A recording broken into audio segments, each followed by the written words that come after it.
andito na naman ulit yung business natin sa Adnu. Taho ka! Let's go! And hi guys, I'm Jirbel Bogtong, and this is a day in my life as a first year college student. Business edition.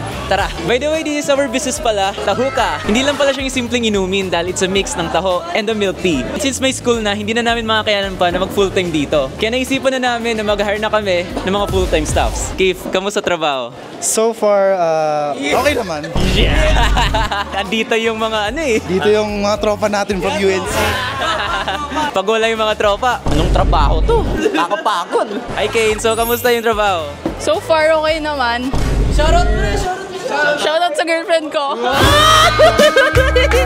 Fortunately, ang lulupit nila at ang bibil sila matuto. Yung mga stocks nirami na namin para di na kami babalik-balik pa para bumili uli. And nag-inventory na kami para we keep on track yung mga stocks natin. Yes, of course. Kailangan natin yon para hindi tayo magkulang-kulang sa mga ingredients na kailangan o kaya kung ano man. Para dire-diretso yung benta natin. Yan! Siyempre, kailangan rin namin mag-improve para mas mapaganda natin yung system ng Tahuka para lahat tayo happy. Tanungin naman natin yung mga customer kung kamusta yung Tahuka. Solid, solid.